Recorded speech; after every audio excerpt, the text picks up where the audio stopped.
Assim está escrito na palavra de Deus: todo aquele, pois, que escuta estas minhas palavras e as pratica, assemelhá-lo-ei ao homem prudente que edificou a sua casa sobre a rocha. E desceu a chuva e correram os rios e assopraram os ventos, e combateram aquela casa e não caiu, porque estava edificada sobre a rocha. E aquele que ouve as minhas palavras e não as cumpre, compará-lo-ei ao homem insensato que edificou a sua casa sobre a areia. Desceu a chuva, correram os rios e assopraram os ventos, e combateram aquela casa e caiu, e foi grande a sua queda. E aconteceu que, concluindo Jesus o discurso, a multidão se admirou da sua doutrina, porquanto os ensinava como tendo autoridade, e não como os escribas. Quem entendeu isto, diga amém. Amém. Pode tomar teu assento, que Deus lhe abençoe em nome de Jesus. Glória a Deus. Isto, eu peço toda a sua atenção agora. Eu tenho certeza que, se eu pudesse perguntar a cada um dos irmãos, todos teriam histórias incríveis para contar aqui esta noite, acerca de guerras, de batalhas que todos nós vivemos diariamente. Eu tenho certeza que todas essas batalhas que nós vivemos, que englobam tantas coisas da nossa vida, poderíamos, por exemplo, colocar um currículo de histórico de batalhas espirituais, materiais, biológicas, físicas, familiares, quem sabe muito bem mentais, e por aí vai.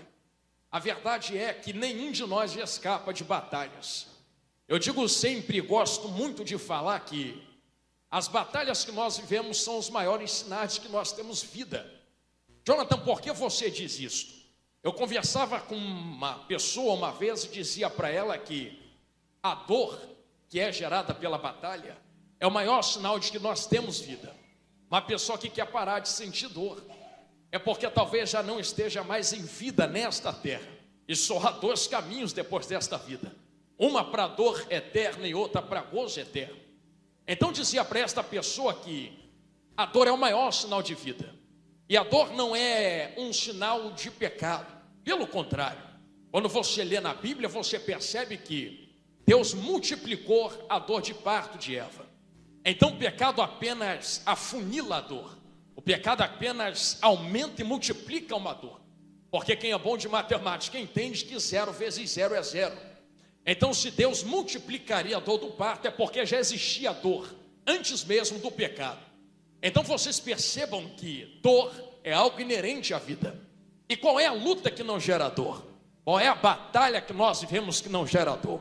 Se eu pudesse colocar diante de vós e resolver os vossos problemas e os meus, resolveríamos tudo de uma vez. Mas em última análise existem lutas e provações que precisamos viver, mesmo que a dor afunilhe em nós, na nossa alma, na nossa carne. A saber, Deus é o maior especialista em utilizar provações como ferramentas, usar guerras como ferramentas, usar lutas como ferramentas, para afiar cada espada que está sentada aqui esta noite. Eu uso um parênteses para engrossar o caldo do que eu estou falando. Você lembra muito bem de Jó, capítulo 23, verso 10? Se quiser, se Jesus não voltar, lê com calma em casa o capítulo 23. E você vai perceber que no verso de número 10, Jó abre a boca para contar um segredo que muitos deixam passar despercebidos. Ele diz: provando-me Deus, sairei como ouro. Então, se Jó sai como ouro, talvez não tenha entrado como ouro. Mas quem já viu na televisão, em alguma reportagem, o tratamento que se dá a um ouro? O ouro só tem uma origem, a origem é a natureza. Só que o ouro não vem puro da natureza. Só que também o ouro não foi feito para estar impuro. Existem algumas coisas que impedem o ouro de exercer a sua capacidade de brilhar na mão daquele ourives. Então, para poder fazer com que o ouro tenha capacidade total de brilhar, de exercer aquilo para qual ele foi criado, é necessário provar o ouro. E só tem um jeito de provar o ouro. Não se pede o ouro para ele ficar melhor, para ter mais brilho, solicitando a ele o brilho. Não. O ourives vai pegar esse ouro, derreter no fogo, tirar a impureza, botar num suporte, deixar o ouro tomar de volta a sua forma, a sua estrutura, depois lapidar, limpar, alisar, para só então esse ouro estar preparado. Então perceba que entre o processo de ser arrancado da natureza e colocado para brilhar na mão de alguém. Existem lutas e provações que cada ouro tem que passar. Eu sei que se eu pudesse perguntar a vocês, todos diriam: eu quero ser alguém melhor. Quem é que nunca dobrou o joelho pedindo nesta oração a Deus: ó Senhor, melhora quem eu sou, me ajude a melhorar, me faça transpor os meus limites, as minhas incapacidades, me ajude a vencer os meus desejos, os meus pecados, as minhas fraquezas. Pois bem, se achou que Deus ia te ajudar a vencer suas fraquezas e a melhorar, te abençoando, abrindo porta, te dando chave, te dando casa, e como eu estou precisando. Mas as provações ainda são as maiores ferramentas que Deus usa para derreter ouro, limpar ouro, lapidar ouro, dar estrutura para ouro. Deus não vai te melhorar. Me perdoa a expressão, eu sei que talvez seja uma expressão forte que muitos não suportariam ouvir, mas Deus não nos faz melhorar nos abençoando. Uma bênção é consequência de provisão, ou uma recompensa por algo que Deus queira nos dar. Todas as vezes que Deus quer nos melhorar em algo, Ele nos prova em alguma coisa. Se Deus quer melhorar o nosso caráter, Ele nos prova em caráter. Se Deus quer melhorar a nossa paciência, Ele nos prova em paciência. Se Deus quer melhorar a nossa força, Ele nos prova em força. Eu sei que tu já pediu, já orou, porque eu também já orei assim, até que entendi. Nós, quantas vezes não pedimos a Deus nos dar força, nos dar sabedoria, nos dar inteligência, sim ou não? Pois bem, a partir de hoje eu acho que tu vai mudar a sua oração. Não pede força, porque se tu pedir força, Deus te prova para tu ter força. Não, eu quero paciência. Deus vai botar alguém que tira a tua paciência para tu treinar a tua paciência. Não, Jonathan, eu quero estrutura para caminhar. Deus vai te fazer ser combatido de todos os lados para ganhar estrutura na caminhada. A partir de hoje não pede força, não pede paciência, pede graça. Graça para suportar as provações, para alcançar a paciência, para alcançar força, para alcançar a estrutura. Se vocês entenderam esta introdução que eu acabei de colocar a vocês, vocês também entendem que em Mateus capítulo 7, Jesus está dando um segredo a cada um que me ouve aqui esta noite. No capítulo 7 existem duas casas que estão passando por 3 tipos de provações. Eu pregava na doutrina na minha igreja certa vez e dizia que não há diferença entre talvez a aparência destas casas, ou talvez haja diferença. Alguém que olhe para estas casas talvez diga: que casa bonita, casa bem arrumada, casa bem estruturada, que casa grande, a aparência maravilhosa, está pintada, tem telhado, tem janela. Só que, com carinho, irmãos, sei que todos nós temos uma ciência básica de estruturação de algo que fica em pé. Eu sei, vocês também sabem, que o que sustenta um prédio ou uma casa em pé não é tinta, não é janela, não é porta, não é telha. Eu sei que este prédio está de pé aqui, mas só está de pé aqui porque quando foram construir esse prédio, alguém cavou sapata numa terra, estruturou o prédio antes de levantar ele em cima. Você está vendo a parede pintada, só que se não tivesse pintado, esse prédio ainda estaria de pé. Você está vendo o teto engessado, mas se não houvesse gesso no teto, a casa ainda estaria de pé. Você está vendo o piso no chão, só que se não houvesse piso no chão, o prédio ainda estaria de pé. Então não é a aparência que sustenta um prédio de pé, não é tinta que sustenta uma parede em pé, não é gesso que sustenta a igreja em pé, não é o piso que está sustentando o templo em pé. Então, com carinho, aplicando as nossas vidas, não é a aparência que mantém uma casa em pé. Eu sei, alguém já entendeu onde eu quero chegar. Tem gente de aparência que está caindo e tem gente sem aparência que está de pé. Não é a aparência que mantém casas em pé. Tem gente tão bem aparente, cabelo tão bonito, roupa tão bonita, tão bem estruturado, mora bem, tem boa aparência, a apresentação, tem até mesmo uma boa eloquência, sabe colocar as palavras, sabe como chegar, sabe como sair, sabe como se portar em um ambiente, mas não é a aparência que sustenta alguém em pé. Com carinho, era melhor não ter aparência e ter estrutura para ficar de pé, do que ter tanta aparência e diante de qualquer coisa perder a estrutura. Alguém deu glória na direita, vou falar olhando para a esquerda então. Quantas pessoas na geração de hoje em dia se baseiam na própria aparência para se manter em pé? A ponto, irmãos, e vocês podem ver isto com clareza nas redes sociais. Quantas pessoas de aparência tão bonitas, mas são apenas uma casca, uma pele, um corpo, um cabelo, um olho, uma boca. Era muito melhor não ter cabelo, não ter olho, não ter boca, não ter roupa, não ter dinheiro, mas ter poder, ter autoridade, ter unção. Eu sinto Deus aqui. Não é a aparência que sustenta casas em pé. Quantas pessoas de aparência caem, e quantas pessoas sem aparência se mantêm de pé. Eu digo isto, não digo isto da boca para fora. Quem é que veio dar glória para Jesus? Levanta a mão e diga amém. Então digo acerca do Jesus que tu veio dar glória, meu amigo, bom te ver, glória a Deus. Com Jesus eu vim dar glória, Jonathan Carlos. O Jesus que tu veio dar glória é descrito nos antigos profetas como alguém que não tinha aparência, era rejeitado pela aparência. Nós não o víamos com boa aparência. Alguém olhava para Jesus e dizia: é filho de carpinteiro, é filho de seu José, nem boa cor tem, não tem aparência, não tem bom cabelo. Mas o profeta termina dizendo: pode não ter boa aparência, mas sobre ele estava o castigo que nos traz a paz, e pelas suas pisaduras nós fomos sarados. Não tem aparência, mas está salvando a terra inteira. Não tem aparência, mas está indo para a cruz do Calvário. Não tem aparência, mas está vertendo sangue na cruz do Calvário. Eu digo a vocês que assim como Cristo, nós também talvez não tenhamos boa aparência, mas não é aparência que estrutura casas em pé. O próprio Jesus foi antecedido por um profeta. O nome do profeta era João Batista. Sabe o que diziam de João Batista? Alguém olhava para João Batista e dizia: não tem boa aparência, porque profeta não se veste como ele veste. Profeta tem que usar uma boa manta, profeta tem que usar um bom cabelo. Os profetas estão tendo boa eloquência, profetas estudaram nas melhores escolas dentro da Bíblia. João Batista anda em deserto, se veste com pele de camelo, fica comendo gafanhoto e mel. Isto não é profeta. Não tem roupa de profeta, não tem barba de profeta, não tem cabelo de profeta, não tem aparência de profeta. Só que é esse profeta que antecede Jesus, que faz as multidões saírem das cidades, entrar no deserto para ouvir a palavra. E detalhe, a palavra não era docinho de coco, a palavra não era algodão doce, a palavra não era hoje a porta abre. A palavra era para melhorar Israel. A palavra era apontar dedo na cara e dizer: convertei-vos, raça de víboras, produzir fruto de arrependimento e digno de arrependimento. Pois é esta palavra dura que o povo sai da cidade, entra no deserto para ouvir. Por quê, pregador?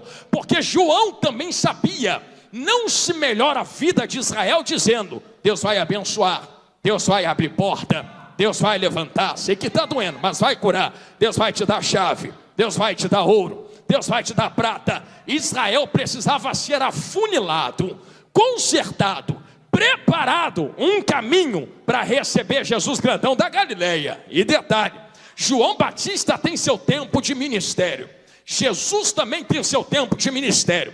Primeira lição que tiramos é que casas não têm boas aparências, mas se mantêm de pé. Segunda lição que tiramos é que casa não atravessa caminho de outra casa. Repito, casa não atravessa caminho de outra casa.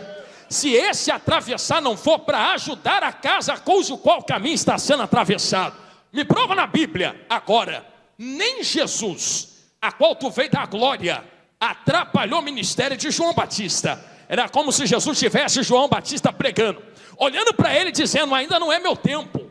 Ele ainda tem que preparar o caminho para eu poder passar. Então, se ainda é o tempo dele pregar, prega, João. Bota óleo na cabeça, João. Expulsa demônio, João. Taca fogo, João. Prega a palavra, João. E Jesus está só esperando. Prepara o caminho. Prepara o caminho. Prepara o caminho. Prepara o caminho. Casa não atravessa caminho de outra casa. Até Jesus respeitou tempo de ministério de outro. Eu repito, até Jesus respeitou tempo de ministério de outro. Se o tempo é de João Batista, então o tempo é de João Batista. Quando terminar o tempo de João Batista e chegar o tempo de Jesus grandão da Galileia, então João sai de cena e Jesus entra em cena. E agora, pregador, quem é que está em cena? Jesus já assentou à direita do Pai, apontou o dedo para quem ficou e disse: ficar em Jerusalém, até que do alto sejais revestido de poder. Ide por todo mundo e pregai o evangelho a toda criatura. Em nós que está esta ciência da palavra agora. Por que tu está falando isso, pregador? Aqui vai a segunda lição.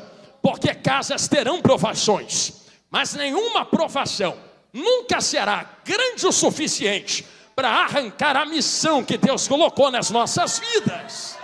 Vou falar olhando para a esquerda agora. Eu poderia entrar com vocês num caminho de missões dentro da Bíblia, mas permita-me colocar acerca do tema da campanha esta noite. Nenhuma provação, nenhuma luta, nenhuma prova, nenhuma guerra nunca será grande o suficiente para arrancar a missão que Deus colocou nas tuas mãos. Ou vocês acham, meus irmãos e minhas irmãs, que quando Jesus chamou Pedro, Tiago, João, Tomé, Jesus olhou para eles e disse: venha porque vocês terão paz, venham porque vocês vão deitar em sombra, me sigam porque vocês vão ter água fresca. Eu te conto o destino de cada um destes discípulos. Pedro foi crucificado de cabeça para baixo. João morreu na ilha de Patmos, alguns dizem. Outros tomaram pedradas até perder todo o sangue do corpo. E o Jesus que tu vê da glória, crucificado no Calvário. Se até o teu mestre deu a própria vida da própria casa para poder cumprir a vontade do Pai, quem somos nós? Quem somos nós para não querer suportar as adversidades da vida? Então, com carinho, te levo para o terceiro tópico, que é a terceira lição. Quem ainda está comigo, diga amém. Não se canse, me acompanhe. Qual é a terceira lição e o terceiro tópico, evangelista Jonathan Carlos? Quando nós olhamos para estas casas que não têm aparência, fica muito claro que uma está na areia e a outra está na rocha. Eu poderia também exemplificar a cada um dos irmãos que a rocha tem a tipificação do próprio Deus e a areia tem a tipificação do próprio Satanás. Se você for na praia, por exemplo, você verá que toda a areia já foi rocha um dia. E quanto tempo a água bateu para desconstruir a rocha? E agora a rocha se tornou um tipo de areia. A areia é algo que estava com a rocha, ligada na rocha, fazia parte da rocha. Mas o tempo desconstruiu a rocha e a rocha agora se formou uma areia. Areia mole, a rocha dura, a areia vai, a rocha fica. A rocha tem estrutura, a areia não tem estrutura. Tu pega a rocha na mão e consegue levantá-la. Você pega a areia na mão e a areia se desfaz entre os teus dedos. Eu vou colocar um caminho bem claro, porque eu sei que tu já entendeu. Se a rocha é Deus, alguém estruturado, alguém que fica, quem é a areia, que é o contrário da rocha, desconstruída, que não tem estrutura e não fica? Satanás. Então, se a areia é Satanás e a rocha é Deus, fica muito claro que Jesus está tentando fazer dentro do texto duas casas. O problema não é a aparência da casa. E eu sei que eu vou falar algo que vai parecer heresia, mas não é. Nem a estrutura da casa é problema também. Porque não adianta somente a casa ser bem estruturada. Jesus não apontou a estrutura da casa dentro do texto. O que Jesus apontou foi aonde a casa está estruturada. Local, terreno, princípios. Bati na tecla, vou falar de novo. Não adianta só estar estruturado, ter coluna, ter suporte, ter parede, ter pintura, ter janela, estar de boa estatura. Importa em onde, em quais princípios, esta casa está estruturada. Já percebeu que tem casa com pouca estrutura que consegue ficar de pé no meio da tempestade? E tem casa de muita estrutura que está caindo, querendo até cortar o próprio pulso e acabar com a própria vida. Não importa se a casa tem boa estrutura, importa o que está sustentando a casa em pé do lado de baixo. Oh, irmãos, com carinho, com carinho, com carinho. Quantas casas bem estruturadas no local errado. E quantas casas que não têm tão boa estrutura, mas estão aonde devem estar. Eu falo a vocês abrindo um parênteses, que importa também aonde nós estamos estruturados. Com carinho. Eu lembro quando eu fui fazer a minha casa com a minha varoa, a minha vaza. A primeira coisa que o pedreiro falou foi: o que sustenta a casa não é parede, não é muro, cava buraco aí na terra, rapaz. E começamos a cavar. Depois que ele estruturou na terra, sabe qual foi a segunda coisa que ele fez? Agora você fecha a terra. E agora você começa comigo a levantar a casa para o lado de cima. A minha casa não tem tão boa aparência, mas está de pé até hoje mesmo após tantos ventos e tempestades, porque está estruturada no lugar certo. Se eu tivesse colocado esta casa na areia, a casa já teria caído há muito tempo. Agora perceba que para cavar eu cavei na terra, só que Jesus não usa exemplos de terra, Jesus usa exemplos de rocha e de areia. Então existem pessoas que estão cavando, mas estão cavando no local errado. Repito, estão cavando, mas estão cavando no local errado. Quanto trabalho jogado fora, quanto suor gasto à toa, quanto tempo mal investido, que está gastando o próprio tempo, mas cavando em locais errados, porque são locais chamados areias. Eu abro um parênteses dentro de um parênteses. Os irmãos lembram muito bem que está escrito em Gênesis capítulo 26. Isaac está numa terra chamada Gerar, e está cavando poços e desentulhando poços, com carinho. Os inimigos de Isaac estão tomando seus poços. Cava o primeiro, toma o primeiro. Cava o segundo, toma o segundo. Até que ele se levanta. Ele não sai de onde Deus mandou ficar, somente se afasta daqueles que estavam tomando seus poços. Entenderam? Na direita, vou olhar para a esquerda agora. E se afastando começa a cavar novos poços. Sabe o que a Bíblia diz? Que nesse novo poço, filisteu não tomou, inimigo não tomou, os de Gerar não tomaram. Pregador, o que isso quer dizer? Que muitas vezes não é só cavar, importa quem me acompanha nesse cavar, importa quem está comigo dentro desse terreno. Irmão, sei que dói, mas cura. Tem muita gente que não é para conhecer o que tu está passando. Tem muita gente que não tem que conhecer o que está acontecendo dentro da tua casa. Mas Jonathan é minha amiga, vírgula, melhor amigo é Jesus, grandão da Galileia. Mas é crente, é crente, mas cuidado, porque até Jesus fez discernimento de crente. Aonde, pregador? Toma a Bíblia na cabeça. Jesus tinha uma multidão que o seguia. Da multidão tirou 12, dos 12 tirava 3, Pedro, Tiago e João. Dos 3 tirava 1, João, que era o único que deitava a cabeça no seu peito. Se até Jesus fazia separação entre aqueles que o seguiam, você quer botar todo mundo dentro da tua vida? Quer botar todo mundo dentro da tua casa? Pensando que só porque é da glória tua amiga é teu amigo, cuidado. Tem gente passando mão no telefone dizendo: aqui em casa está acontecendo isto, ora por mim. Era melhor você fazer a tua oração fraca do que buscar socorro em pessoas que não estão no mesmo foco e propósito. Será que você pode me ajudar a pregar? Só dá uma catucada em quem está do teu lado assim, nem precisa pegar na mão, e diga assim: cuidado, nem toda guerra que você vive é para ser exposta, nem mesmo para os teus próprios irmãos. Você já sabe que eu poderia entrar em José, mas deixa esse negócio aqui para outro dia, não é verdade? Nem para pessoas que muitas vezes seguem Jesus, precisam conhecer as guerras que estamos vivendo. Irmão, quantas guerras eu já enfrentei, estando pregando no altar. Enquanto pregava na igreja, a glória caía, fogo descia, mas só Deus conhecia as guerras. Quantas vezes eu subi o altar para pregar cura, com a doença instalada na minha casa.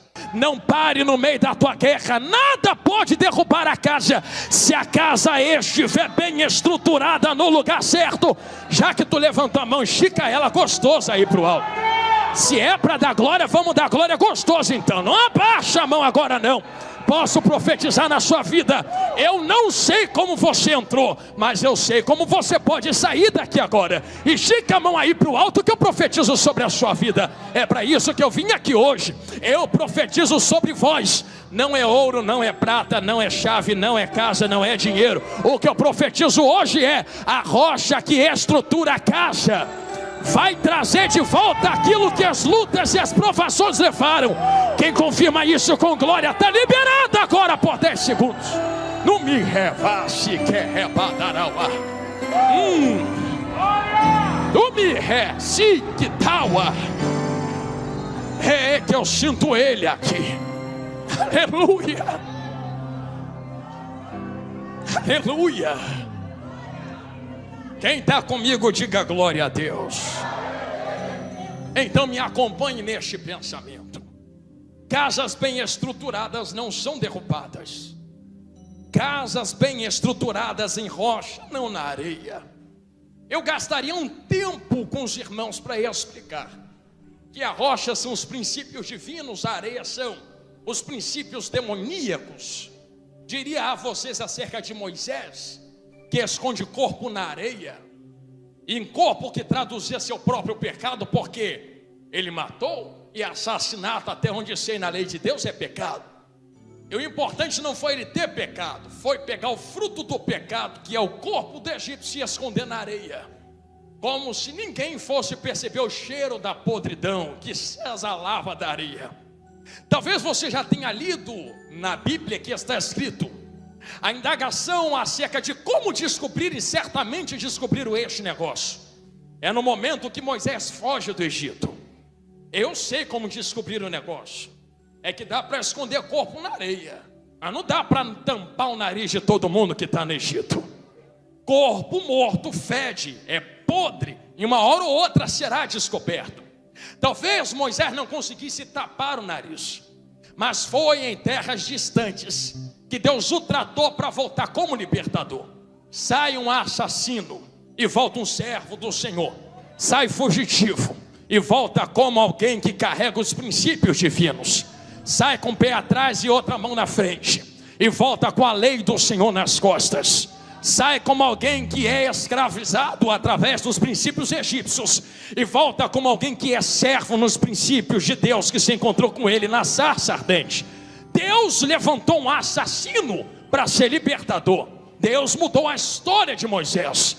Deus alterou o quadro daquela casa. Deus pega alguém de língua pesada, que olha para a sarça, e Deus falando na sarça, e diz: eu não tenho boa língua para falar. É como se alguém pudesse dar desculpa para Deus. Quando Deus quer, Deus usa a língua pesada, a língua leve, o ouvido aberto, o ouvido fechado, a boca que abre, a boca que fecha, a mão que levanta, a mão que abaixa.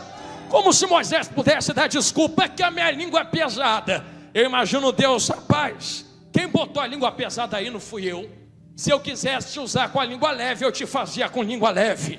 Então pega essa língua pesada e vai fazer o que eu estou mandando, rapaz. Volta e prega a minha palavra, que eu vou te usar para outras casas dentro do Egito. Eu não sei porque eu acabei de tocar neste assunto, mas o Espírito que me guia através dessa revelação sabe. Então, com carinho, eu aplico um terceiro ou quarto tópico a vocês. Casa não pode colocar desculpa diante de Deus. Quem foi que estruturou as paredes da casa? Quem foi que pintou a casa? Quem foi que aprumou a casa para estar de pé? Agora tu coloca desculpa na língua pesada. Em outras palavras, não é que talvez a língua de Moisés fosse grande. Existem dois quesitos. Ou a língua de Moisés travava por causa de gagueira, segundo os teólogos, ou então ele não tinha boa oratória para falar. Só que quando Deus quer, irmão, Deus usa quem não sabe falar, quem tem gagueira, quem nem sabe expressar outra língua. Deus pega, leva e usa. Foi Deus que o levantou desse jeito. Por muito tempo eu indaguei Deus acerca de algo em minha vida. Eu dizia: Deus, eu tenho um jeito de pregar que muitas pessoas não gostam e não suportam. Como eu já apanhei nesta vida, pregando desde os 8 anos de idade. Já tem para mais de 23 anos que eu estou pregando a palavra de Deus, desde pequenininho. Imagine pessoas olhando e tentando atacar de todo lado, porque geralmente é assim. Casas que não fazem nada querem atacar as casas que estão fazendo alguma coisa. Olhavam para mim e diziam: é porque não tem boa aparência.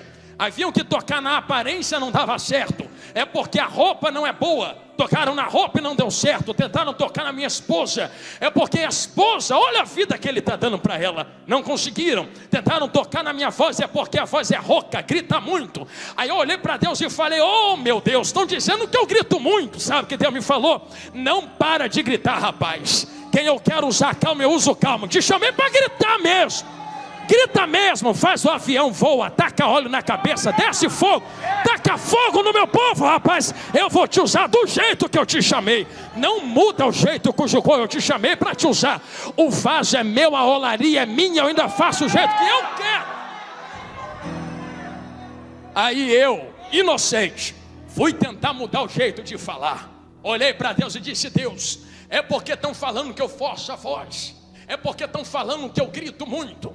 Deus olhou para mim e disse: é melhor uma verdade gritada do que uma mentira numa voz mansa. Eu uso mansos com verdades e uso quem grita com verdades também. Tem gente que só ouve uma voz mansa, então eu uso manso. Tem gente que só ouve quem é mais ativo na voz mesmo, então eu pego alguém que grita. Agora, para uns eu uso de um jeito, para outros eu uso de outro jeito, mas a casa ainda é minha. Fui eu que te formei no ventre da tua mãe, fui eu que te trouxe a existência. Para de colocar desculpa diante de mim e vai fazer o que eu mandei você fazer. Aí tocaram na minha voz, não conseguiram. Tocaram na vida financeira, tocaram na vida espiritual, tentaram tocar até no meu pastor, tocaram no ministério, sou madureira também, tocaram na igreja.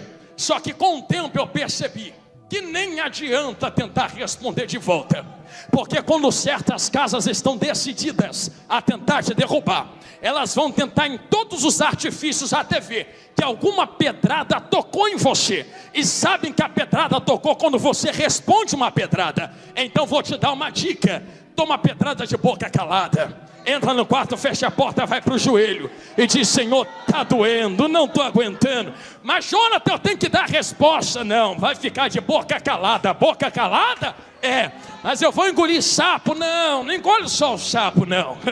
Engole a lagoa inteira por lá de dentro e leva para diante de Deus. Por que, pregador, leva para diante de Deus? Porque assim está escrito: vivo não mais eu. Quem é que vive em mim agora? Se é Cristo quem vive, quem fala não sou eu, é Ele. Eu vou repetir isso daqui, gostei, Jesus. Se é Cristo quem vive, quem fala não é tu, é Ele. Se tu ainda está respondendo, é porque Cristo não vive. Se tu ainda está falando, é porque Cristo não vive. Se tu ainda está tentando lutar no mesmo nível, é porque Cristo não vive. Agora eu vou te ensinar um segredo para vencer guerras espirituais. Vem comigo para dentro da Bíblia. O diabo está revoltado contigo e com mais 7 bilhões e meio na face da terra. Sol nasce para justo, sol nasce para injusto. A lua nasce para quem é ímpio e a lua nasce para quem é santo também. Tem coisas e provações que são inerentes à vida. Quem começou a pregação ligado comigo lembra que eu falei: nasceu, está doendo, nasceu, tem dor. Você acredita que tem gente que não serve a Deus e está vivendo provações piores que você? Porque existe uma falsa ideia, uma falsa ideologia em pessoas que muitas vezes estão na presença dizendo: se eu sirvo a Deus, eu não posso passar por provas. Se eu estou com Deus, eu sou intocável e vacinado a lutas. Cuidado, porque tem gente na presença e fora que está passando provações. A presença não te ausenta de lutas, a presença te sustenta e te guarda no meio das lutas. É diferente. Eu vou aplicar algo aqui. Lembra dos discípulos no meio da tempestade? Jesus não arrancou eles da tempestade, Jesus passou com eles no meio da tempestade. Tanto na primeira que está dormindo na proa do barco, quanto na segunda que vem andando sobre as águas. Jesus não tira eles com o barco e tudo e leva voando de volta para a terra, não. Apesar de que na segunda vez Jesus olha para Pedro, Pedro olha para Jesus, a ponto dele ter uma lição valiosa: se é tu mesmo, mandei ter contigo por sobre as águas. Jesus olha para ele e diz: quer vir? Vem então, rapaz. Eu sempre imagino que se fosse crente de hoje em dia, talvez olhasse para Jesus e dissesse: quer que eu ando sobre as águas mesmo? Anda.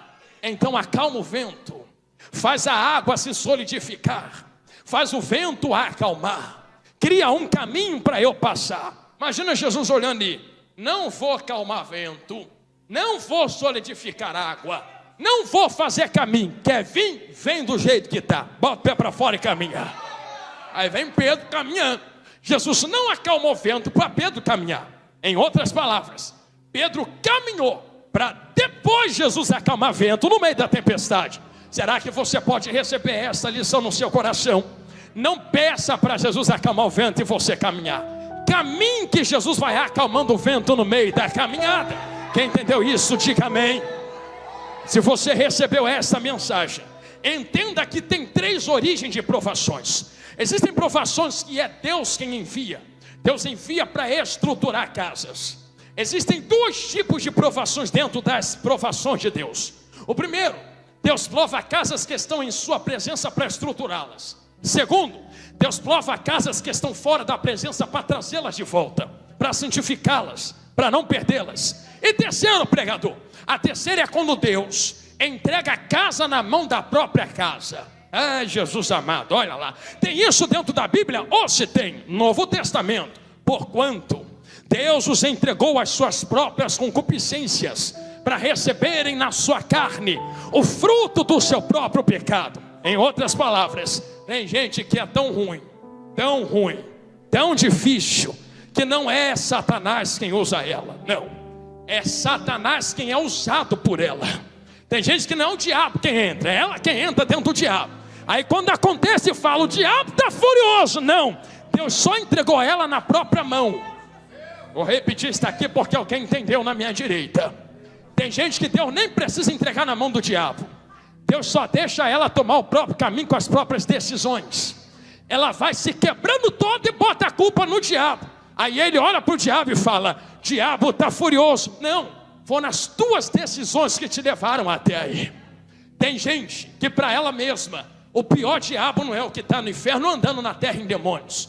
O pior diabo está dentro da própria alma. É ela mesma que julga a própria carne e coloca a própria vida em provação. Existem várias vertentes de provações. Deus prova. Você pensa que a tua luta é contra quem te faz mal na terra? Ah, é porque fofocaram contra mim. Ah, é porque me invejaram, pregador. Ah, é porque falaram mal de mim. A tua luta não é contra quem fala mal. Tua luta não é contra quem te inveja. A tua luta não é contra quem faz trabalho preparado em lugares escondidos contra você. Tem alguém usando esta boca lá. Tem alguém usando esse olho lá. Tem alguém usando esta mão lá. A tua luta é contra os espíritos que usam aquela boca, que usam aquelas mãos, que usam aqueles pés. Existem até pessoas que dizem, Deus, mata ela. Eu prego a vocês, mata não. Arranca o capeta do coro e traz para cantar o hino da vitória junto comigo. Mata ele, Deus, meu Senhor Deus. Mata não, Deus. Tira o demônio, altera o caráter e bota sentado do meu lado para ir para o mesmo céu que eu. A tua luta não é contra quem te faz mal. A tua luta é contra quem está usando esse que te faz mal. E se você não entender isto, você vai perder guerras. Por que nós vamos perder guerras, pregador? Porque quem mira a carne luta com armas carnais. Vou falar de novo, estou indo para o final. Quem mira a carne luta com armas carnais. Quer devolver na mesma moeda. Tenta devolver a fofoca usando fofoca. Tenta devolver inveja usando inveja. Tenta devolver disse-me disse usando disse-me disse. Muda o foco. Usa armas espirituais a partir de agora. Sabe como uma águia luta com uma serpente? Ela não luta com a serpente embaixo. Ela cata a serpente embaixo, já entendeu? E leva para cima, para cima, para cima. Se luta embaixo, a serpente se amarra nas asas da águia. Primeira coisa que a serpente faz, vou cancelar a tua capacidade de alçar voo. Porque a serpente sabe que a arma da águia não está embaixo. A arma da águia está em voar para cima. Então a primeira coisa que ela faz, vou te afastar do alto. O que te leva para o alto? É a tua asa. Vou tentar cancelar a tua asa. Vou cerrar a tua oração. Vou te arrancar do joelho. Vou tirar teu jejum. Já percebeu que tem momentos na nossa vida que a luta é tão terrível que nem vontade de orar dá, nem vontade de jejuar dá, nem vontade de ler Bíblia lá, mas fique tranquilo, ainda que a serpente esteja amarrada, tem um Jesus no céu que pisou a cabeça da serpente. Eu vou começar agora e termino aonde Jesus mandou. Será que você pode, é a primeira vez que eu estou te pedindo isto, pegar na mão de quem está do seu lado? É a primeira vez, me ajude. Isso. Por que tu pediu para eu catar na mão de quem está do meu lado, pregador? Para nós entendermos algo aqui esta noite. Meu vovô dizia que só sai vazio da igreja quem quer. Aí sabe por que ele dizia isso? 90 anos de idade. Ele dizia, Jonathan, só sai vazio quem quer. Porque o Espírito Santo não vai descer. Ele já desceu em Atos 2. Se já desceu, está onde? está na vida de quem está de mão dada contigo aí do teu lado. Por isso que eu pedi para tu pegar na mão. Na tua força tu não tem força para vencer ele, diabo. Mas existe um que mora dentro de nós, que nos dá capacidade de pisar na cabeça do capeta pelo sangue do Cordeiro todo dia. E eu quero convidá-los a invocar o nome dele agora. Jonathan, como é que eu faço isto? Sei que vai parecer forçação, mas não é. Eu não sinto para dar glória. Dou glória para poder sentir alguma coisa. Eu não vim ser adorado pelo Espírito. Eu vim adorar aquele que habita dentro de cada um de nós. Então eu convido a igreja a fazer por 10 segundos o barulho que o diabo não gosta. Enquanto vocês adoram aqui, Jesus vai começar a multiplicar o Espírito em nós agora. Vai ter gente de força renovada nesse momento. Entrou cabisbaixo, vai sair de pé. Entrou quebrado, vai sair inteiro. Entrou fraco, vai sair forte.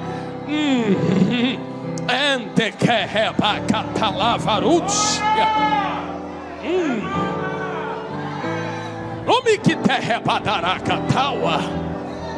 Entro que te reva.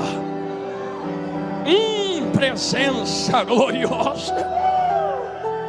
Nome que reva, su que teia. Aleluia.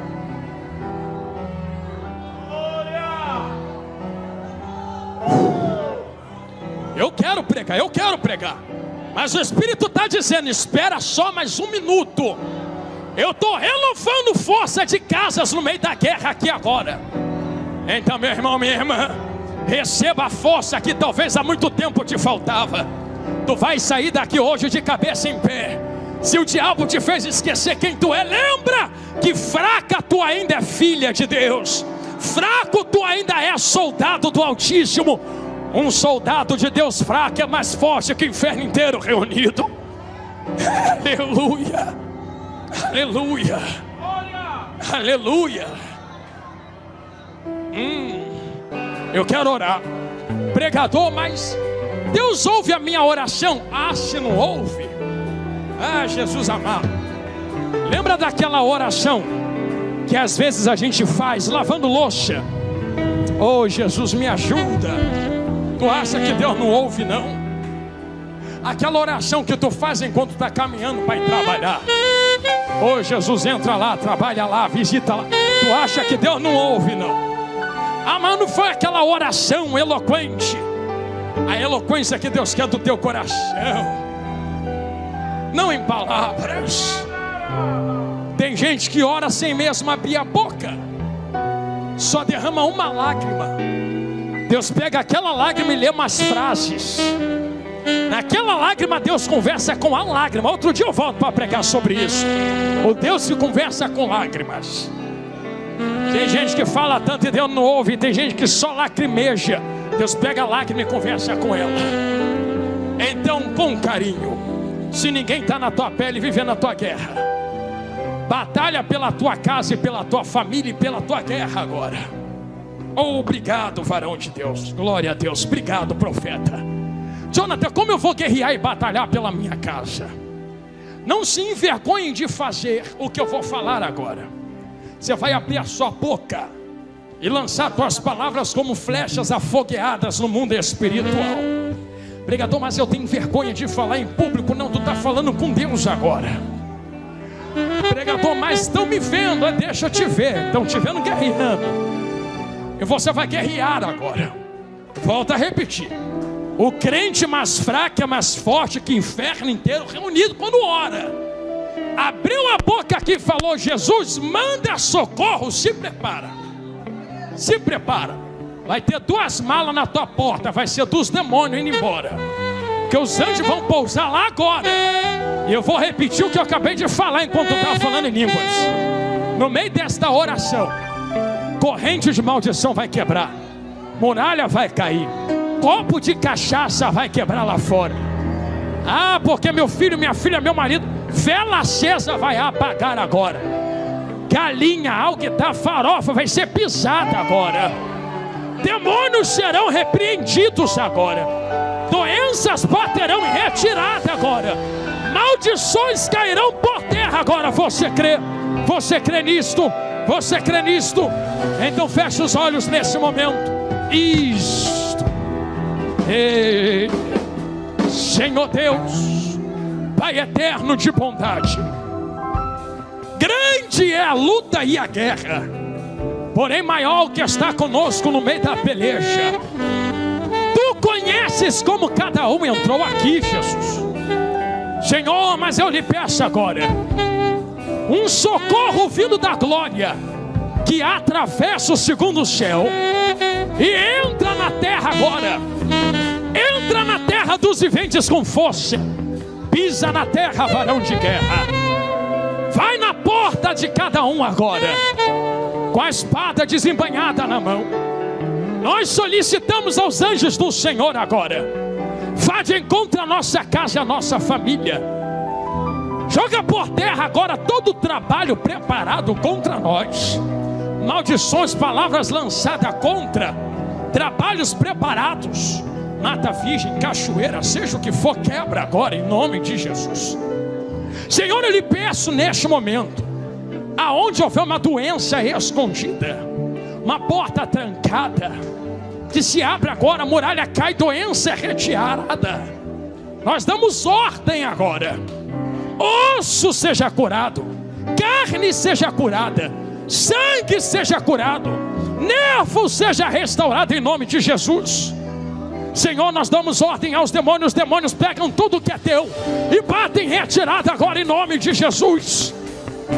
Porta abre agora em nome de Jesus. Muralha cai por terra agora em nome de Jesus. A guerra é vencida agora em nome de Jesus.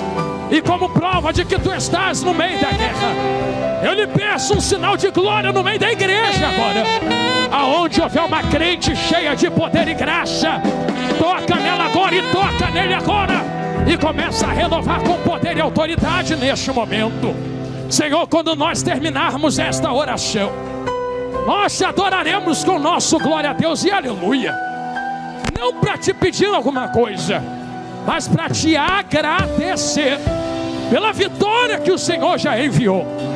Senhor, para a glória do seu nome, eu lhe peço, toma os quatro cantos dessa casa com glória. E aonde houver um crente fraco, renova a força dela, renova a força dele, mas renova agora, agora, agora, agora, agora, agora, agora, agora, agora, agora, agora, agora, em nome de Jesus, agora em nome de Jesus, agora em nome de Jesus, agora em nome de Jesus. Aleluia, aleluia. Senhor, ainda neste tempo haverão de dar cultos de ação de graças nesta casa, porque a guerra foi vencida esta noite, em nome de Jesus. E quem crê diga amém. Sai daqui com a tua vitória hoje em nome de Jesus. Eu agradeço a minha rica oportunidade.